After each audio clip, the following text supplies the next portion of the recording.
আছি একটা এক্স খেলোয়াড় হিসেবে। মূলত আমরা যখন আন্দোলন করেছিলাম লিগ হয় না, তারপরে আমরা অনেক বছর লিগও পাই নাই।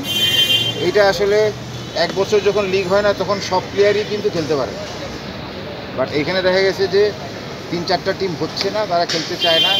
এখানে অনেকগুলো প্লেয়ারের মানে রুটি রুজির ব্যাপার।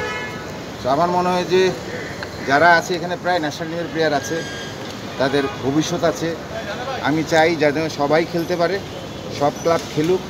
আমাদের এক্স প্লেয়ার হিসাবে এই প্রত্যাশা থাকবে, এবং যাতে প্লেয়াররাও স্যাক্রিফাইস করতে চায় সেই অনুযায়ী সবাই যদি চিন্তা করে, দেশের ফুটবলের কথা যদি আমরা চিন্তা করি সবাই মিলে, আমরা সবাই মিলে চিন্তা করতে হবে। শুধু আমরা এক্স প্লেয়ার হিসেবে যদি এসে কথা বলি সেটা হবে না। আপনারা মিডিয়া সাংবাদিক ভাইরা আছেন, আপনারাও চেষ্টা করেন যাতে এই খেলোয়াড়রা যাতে খেলতে পারে। এই বছর আমরাও কিন্তু এক বছর 96-এ মানে চুক্তিবিহীন আমরা খেলছিলাম।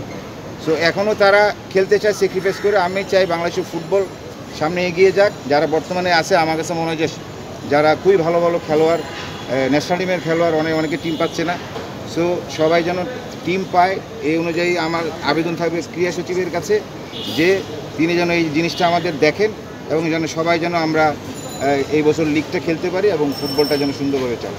আরেকটা প্রশ্ন, সেটা হচ্ছে প্রফেশনাল লিগ বলা হইতেছে, কিন্তু আসলে কোনো কিছুতেই আসলে প্রফেশনালিজম আমরা দেখি না। ধরেন এই যে একটা রাজনৈতিক বা জাতীয়ভাবে পট পরিবর্তন হয়েছে, কিন্তু এর ফলে এই স্পোর্টস ক্লাবগুলো সাফারার হচ্ছে। তো এই সংস্কৃতিটা আসলে পরিবর্তন করা উচিত কিনা আপনার মনে হয়? আসলে খেলাটা একেবারে স্বাধীনভাবে চলবে, এটা তো স্বাধীন থাকবে, কোনো আমরা যেহেতু সবাই জানি ফিফা কোনো সরকার হস্তক্ষেপ করতে পারে না ফুটবল ফেডারেশনদের, অতএব এটা আমরা স্বাধীনভাবে ক্রীড়াঙ্গনটা চলতে পারে।